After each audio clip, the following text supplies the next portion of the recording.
क्या आप भी चाहते हैं कि आपके बाल सिल्की शाइनी स्मूथ हो? जैसा कि आप पार्लर में जाके अपने बालों को हेयर स्पा कराते हैं तो आपके बालों में शाइनिंग एंड स्मूथनिंग आती है। अगर आपको भी चाहिए आपके बालों में शाइनिंग एंड स्मूथनिंग, ताकि हाथों में बाल डालें तो बाल सिलक जाएं और हाथ हमारे जो हैं वो एकदम से लगे कि बाल में हमने हाथ लगाया ही नहीं, फेरा ही नहीं, कुछ ऐसा लगे। आपके भी बाल ऐसे हो सकते हैं अगर आप चाहो तो इस रेमेडी के हेल्प से। तो आपको करना क्या होगा, सबसे पहले आपको लेना होगा अपने किचन से लौंग और प्याज। ये दो इंग्रेडिएंट से ही आपके बाल इतने ज़्यादा शाइनी सिल्की स्मूथ होंगे और वाइट हेयर की प्रॉब्लम भी दूर होगी। साथ ही साथ आपके बालों में जो बाल झड़ने की प्रॉब्लम थी वो भी दूर हो जाएगी और आपके बालों का हेयर ग्रोथ काफ़ी ज़्यादा फास्ट हो जाएगा और आपके बालों में जितनी तरह की कोई भी प्रॉब्लम रहती है वो सारी प्रॉब्लम दूर हो जाएगी। और आपको लेना है यहाँ पे लौंग और प्याज। प्याज में भरपूर मात्रा में सल्फर पाया जाता है जिससे कि आपका हेयर ग्रोथ करने के लिए काफ़ी ज़्यादा हेल्पफुल होता है।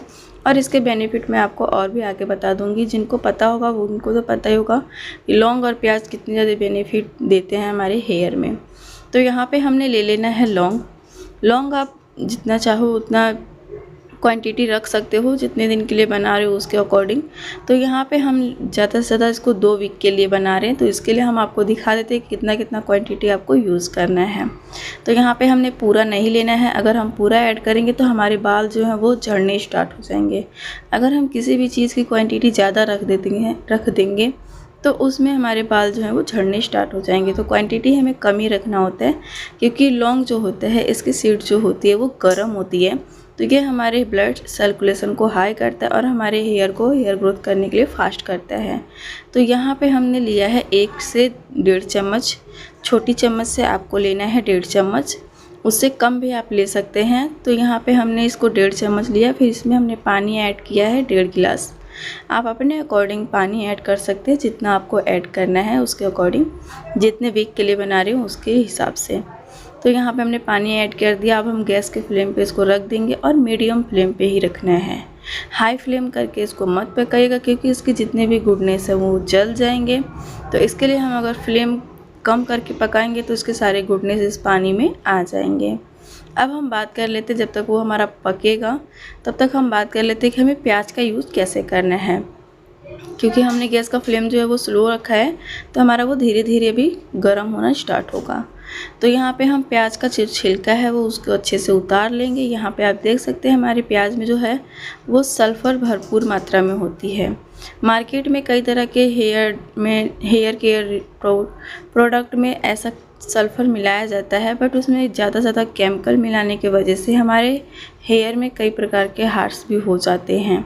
जैसे कि हमारे बाल झड़ने लगते हैं, बाल फ्रीज़ी हो जाते हैं, बाल रूखे सूखे बेजान हो जाते हैं, बालों का हेयर ग्रोथ नहीं होता है। ये बहुत सारी प्रॉब्लम हो जाती है जो ज़्यादा केमिकल यूज़ करने की वजह से हो जाता है। तो यहाँ पे हमारा जो ये प्याज है वो नेचुरल है, इसमें किसी तरह का हमने कोई भी केमिकल यूज़ नहीं किया है। तो नेचुरल चीज़ें जो होती हैं ये आपको बेनिफिट देती हैं, बट धीरे धीरे देती हैं। यहाँ पे हमने प्याज को ले लिया है। प्याज को हमें छोटे छोटे पीसेस में ऐसे कट कर लेना है। जैसा आपको अच्छा लगे आप उस तरीके से अपने प्याज को कट कर सकते हैं। फिर उसके बाद से आपको क्या करना है, कट करने के बाद से जो आपने प्याज जो आपने पानी को उबलने के लिए रखा है लौंग वाला, उस पानी में आपको इसको ऐड कर देना है। तो यहाँ पे हमने 1 प्याज को लिया है, क्योंकि हम 2 वीक के लिए बना रहे हैं। अगर आप ज़्यादा दिन के लिए बना रहे हो, ये अकेले के लिए है 2 वीक। अगर आप ज़्यादा जन के लिए बना रहे हो तो आपको ज़्यादा क्वांटिटी ऐड करना होगा। तो फिर इसके बाद से हम इसको पानी में डाल देंगे। यहाँ पे हमारा पानी जो है वो धीरे धीरे उबलना भी स्टार्ट हो गया है। तो अब हम इस पानी में डाल देंगे। डालने के बाद से कितने लोग का ये होगा प्रॉब्लम कि प्याज से स्मेल आता है, तो प्याज से स्मेल आपकी नहीं आएगा। लास्ट में हम आपको ऐसा इंग्रेडिएंट बताएंगे जिससे कि आपको प्याज का स्मेल बिल्कुल भी नहीं आएगा और आपके स्कैल्प से जो डैंड्रफ की प्रॉब्लम है वो भी रिमूव हो जाएंगी और आपके बाल जो हैं वो ड्राई भी नहीं होंगे। प्याज से थोड़े बाल ड्राई होते हैं बट ड्राई नहीं होंगे। तो मैं आपको आगे सारी चीज़ें बताऊंगी क्या क्या आपको इसमें ऐड करने होंगे, जिससे कि आपका ये और भी पावरफुल हो जाएगा और आपके बालों को shiny and silkie and smooth भी रखेगा। यहाँ पे आप देख सकते हैं हमने गैस का जो फ्लेम है वो एकदम से स्लो रखा है, क्योंकि हमें जितना कम कर देंगे ना, उतने ही अच्छे से पकेगा और उतने ही अच्छे से इसकी जो गुडनेस है वो इस पानी में आएंगी। तो यहाँ पे आप पानी को बीच बीच में चलाते रहिएगा, क्योंकि जो हमारा प्याज है वो अच्छे से चारों तरफ से पकना चाहिए, लौंग जो है वो अच्छे से पूरी तरफ से पक जाने चाहिए। तो यहाँ पे पानी का कलर देख सकते हो, पानी का कलर जो है वो पहले से ज़्यादा थोड़ा चेंज हो चुका है और काफ़ी अच्छा इसका स्मेल भी आना स्टार्ट हो गया, क्योंकि लौंग से स्मेल काफ़ी ज़्यादा अच्छा आता है। प्याज का स्मेल नहीं आ रहा है, केवल लौंग का ही स्मेल आ रहा है और उसके लिए और भी ज़्यादा अच्छा महक रहा है। तो लगाने के बाद से आपको कोई भी हैवीनेस फील नहीं होगा और चिपचिपापन भी नहीं आएगा। तो यहाँ पे हमारा पानी जो है वो बन के तैयार हो चुका है। अब हम इसको गैस का फ्लेम जो हमने बंद कर दिया है, थोड़ा टाइम रख देंगे ठंडा होने के लिए। जब भी ये ठंडा हो जाएगा फिर उसके बाद से हम इसको छान लेंगे। किसी भी छन्नी की हेल्प से आप छान लीजिए, फिर उसके बाद से इसको एक कटोरे में रख लीजिए। अब आपको हम बता दें कि आपको इसको यूज़ कैसे करना है। सबसे पहले हम आपको बता दें कि इसका यूज़ कौन कौन कर सकता है।